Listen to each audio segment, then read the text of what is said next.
even on the right-hand side, even though that lead arm is maybe a little bit higher than what it would be long-term, look at how much more nicely, the head, the shaft, the handle of the club, the positioning of the hands are kind of slotting themselves. Welcome back to the channel, guys. Kerrod Gray here in the studio today at the Pronghorn Resort in Bend, Oregon, with Jeff Ritter himself and Chris Felix. Chris is a top-ranked amateur based out of Arizona. He's played in a USAM.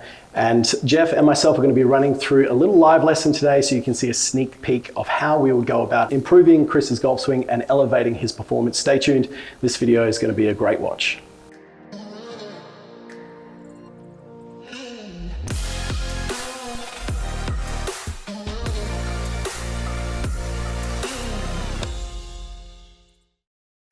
I would say feel like this left pocket's going to rotate back behind you, right? Okay. And then as you're doing that, keep both hands on there. Just feel like, without changing your chest or your shoulders, allow this club face just to feel like it's going to rotate a little bit more, a little more toe upright. And then as you get to the top of your swing, we'll still feel like our arms are in front of us. We'll feel a little bit more depth out of this trail shoulder. Look down towards the ball, right? But at the top, you might even feel like you're slightly almost across the line and a little bit open. Right? But we're not doing that by adding more pinning of the arms across the chest. We're actually kind of opening up the separation between the hands and body through opening up this rotation in the hip and the shoulder. Right? So that would be adding quite a bit of shallowing out of your backswing. That'll keep more of that loft on the face coming down and not require that super abrupt shallowing move with the left shoulder dropping down so much. So what I want you to do, Chris, is just swing to the top and stop for me. Okay, perfect. So breathe, relax. Okay. Good. Just relax all this. Fantastic. So about there, what you'll experience is a lot more hip turn. You'll feel like your hands are more in front of the chest. You feel like there's a greater angle between here and here relative to that. Now, if you were to actually freeze frame that and you think about the delivery of the golf club coming down, it just feels steep straight away, doesn't it? So just to give you some awareness of what it would be like once we achieve this for you, if you set up, I want you to create a big turn, right? Relax, breathe. And then simply swing through. How much more room did you experience? Plenty, right? So just relative to showing the audience at home what we're doing here, just stand next to that camera for us. So from the address position, if I set up like this and my shoulders only move, let's say about 1/2 to 3/4 of what we would like for a full complete shoulder turn of about 90 degrees. Let's say they only get to here, which is what you're doing at the moment. Well, then your hands will naturally lift because we're not getting enough depth of this hip rotation back here. Then this lead arm pins more across the chest.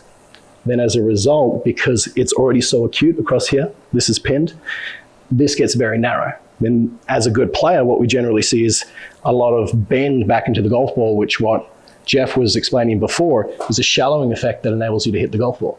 But when you do so, it just makes it very challenging to manage the loft, right? So the more upper body turn we get, the more width we have, the less manipulation and compensation coming down into impact we actually need to strike the golf ball, okay?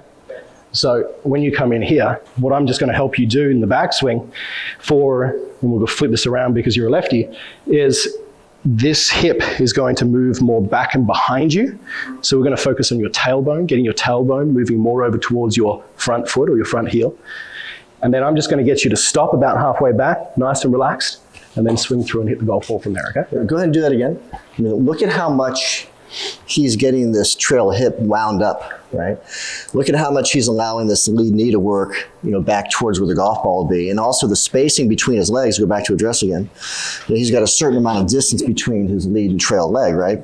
But as he starts to turn and his legs change flex, that gap is narrowed quite a bit. And I think that, like, for the folks at home, they hear a lot about like X factor, resisting with the lower, trying to wind up with the upper.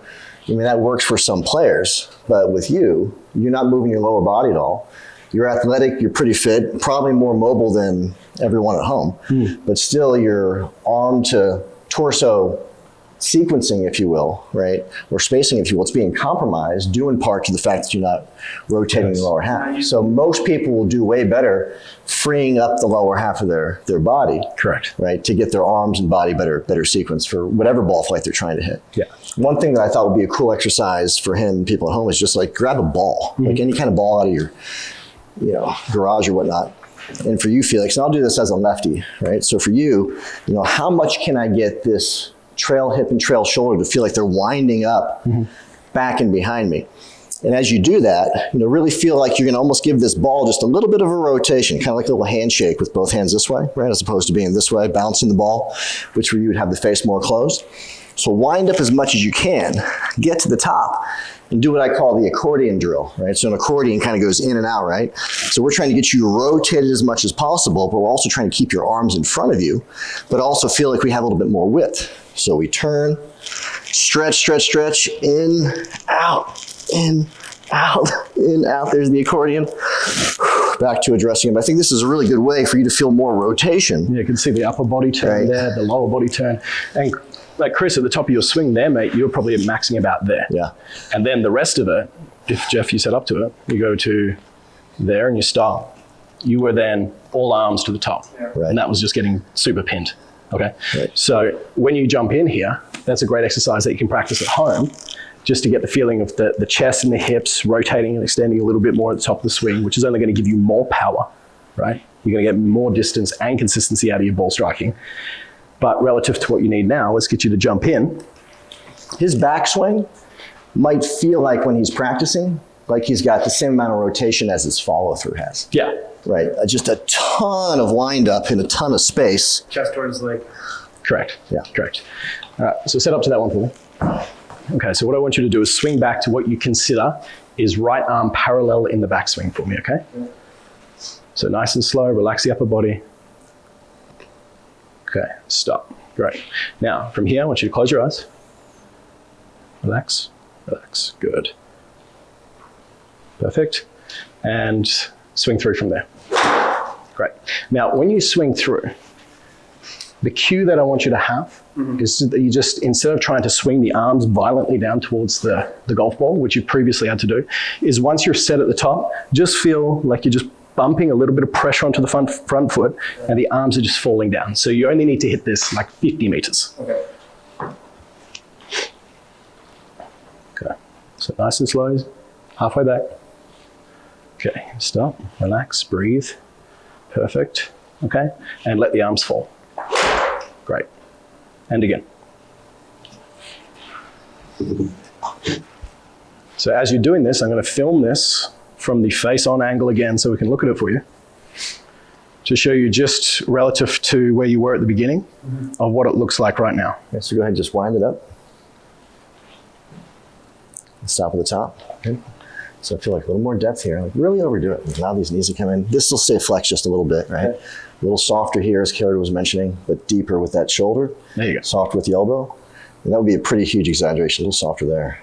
So like softer, wider, but a lot more depth out of your rotation, something like that. Good. And let the arms fall. Lovely. Very nice. Does that feel wider there, mate? Yeah. So, I just got to get the use of not being tense like correct. right here. Yeah, and I'll give you a great little exercise to ensure that you're doing that before you take the golf club away. But if we get down into this, so even by this drill sequence, when the golf club is moving down, let's say the lead arm, so your right arm is level with the ground, even though we're just doing a drill swing, you can see how acute the angle on the left-hand side is between here and here, and how bent that trail arm is underneath your body, and that just gets that too narrow. So the distance between that back shoulder and the club shaft is too short.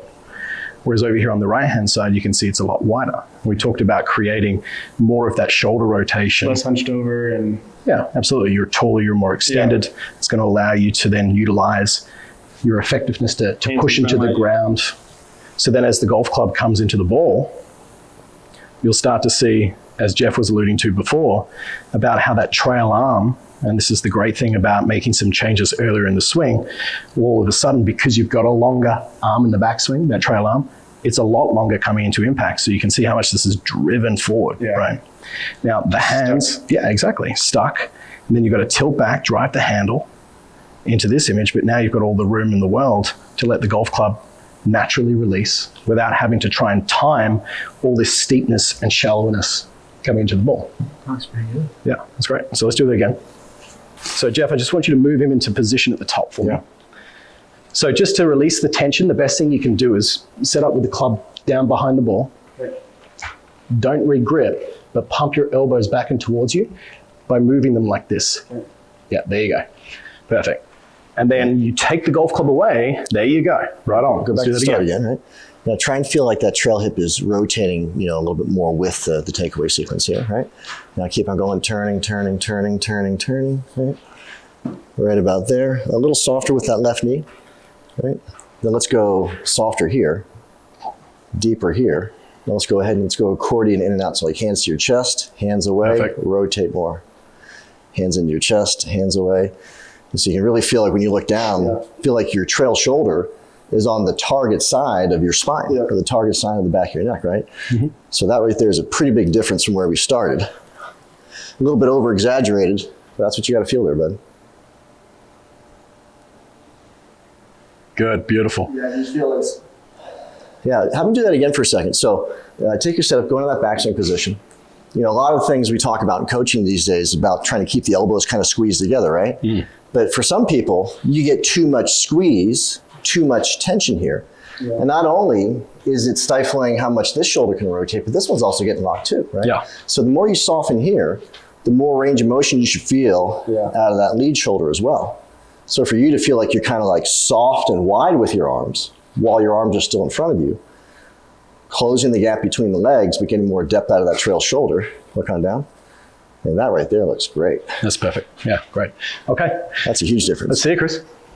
Nice and slow. Let's hit these about 50% speed. Pump those elbows a little bit. Beautiful. Nice work, man. So then, Jeff, as we're kind of running through this, Chris, if you have a look here for us. So based on what we were discussing earlier and the follow-on effect of making some small changes at the beginning to have more of a compounding effect later on, we're drawing this line up the club shaft here. You'll see over here on the left-hand side, the handle will raise a little bit. The face will be a tad more shut than what we're going to see over here on the right-hand side. Face is a little shut still there, but the club's moving along that initial reference plane, which we would see. But you can see tad more hip turn on the right-hand side versus the left-hand side. So you can see the hip pocket has moved further back. And this is just after a couple little swings, right? Now, from that position, we were saying that the hands will tend to get a little bit deeper behind you, which means that the lead arm at the top of the swing will move more around. We start to look at the differences between what we have there. Now, ideally, within reason for you as a player, based on what you want to achieve at the moment, we're going to see that somewhere across that shoulder plane there. Look at the difference in the position of his legs. On the right-hand side, we see a little sliver of daylight between your legs. That's evidence that our legs are changing flex and you're getting more depth out of your hip and shoulder turn. And also, even on the right-hand side, even though that lead arm is maybe a little bit higher than what it would be long-term, look at how much more nicely, the head, the shaft, the handle of the club, the positioning of the hands are kind of slotting themselves, right? From the top down. And the golf club there even shallows out even more. Yeah. We like to see it within a range for a professional golfer that works within their trail or their back bicep, which would be somewhat of a, let's say, on-plane downswing, which means that you're going to have greater control over the loft coming in and not require as much manipulation there. Go back to the top again. And you can also see, like right into here, transition. I should be able to see, I can almost see my collar, and then at the top on this one, it's... Well, just look at the club face relative to the camera view, and also how much reflection that face is getting relative to the lights on top of the ceiling here. So you can see over on the left-hand side, which is your before, just how much you have the lights kind of shining off the face. You can really see the face looking skyward, whereas we can see a lot less of that in the transition on the right-hand side. And all that stuff is changing just because we changed the backswing sequence. Yep. Backswing sequence changes transition sequence. Transition sequence changes delivery sequence, which of course changes the ultimate outcome of the ball flight. And then based on the flight scope numbers that we can see there, straight off the club face, the launch is starting to pick up because you're not dragging the handle in as much with all these steepening elements, and you're creating some shallowing elements earlier on rather than at the 0.1 of a second of impact where you're trying to match it up. So overall, relative to getting more consistency and predictability out of your launch angle and your control, not only is this going to help you with your full game, your full swing game, but your wedge play around the green, which for a player of your level is of ultimate importance at the moment. This will help massive. All right? Good job. Nice work.